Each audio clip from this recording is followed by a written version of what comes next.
Eh bien aujourd'hui, dans cette dernière ligne droite de ces élections européennes, notre ami Hervé Juvin est venu avec nous sur ce bord de l'étang de Berre, dans cette zone industrielle de Fos, pour mesurer à quel point écologie, emploi, respect de la vie humaine, respect des traditions et de l'environnement sont aujourd'hui la préoccupation principale de notre mouvement Rassemblement National, véritable porte-voix que nous serons à l'Europe de ces préoccupations.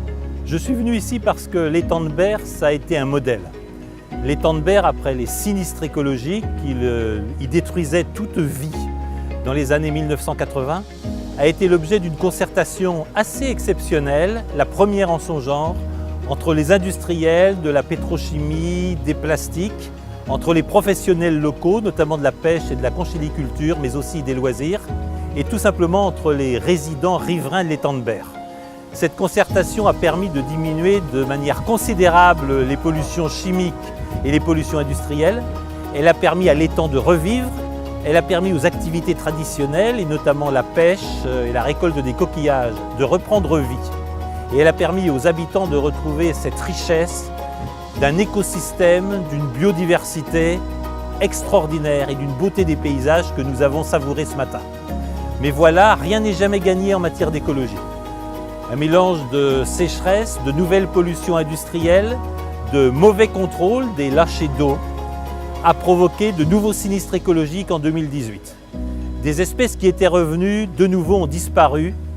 Les professionnels de la pêche et de la conchyliculture voient leur activité mise en danger et de nouveau les riverains s'alarment de la mort de l'étang de Berre. Cela nous montre bien que le combat écologique est toujours à reprendre.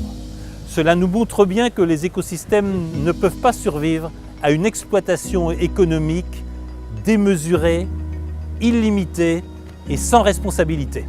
C'est pourquoi au cœur de notre projet politique, pour ces échéances européennes comme pour les futures échéances, nous plaçons l'écologie. L'écologie de la biodiversité, l'écologie de la lutte contre le dérèglement climatique, mais aussi l'écologie humaine qui nous dit qu'aucune société humaine ne vit sans frontières, aucune société humaine ne vit sans transmettre son identité et aucune société humaine ne vit sans approfondir son rapport avec la nature, une nature que nous devons transmettre plus belle, plus riche, plus vivante, plus diverse à nos enfants et aux générations qui les suivront.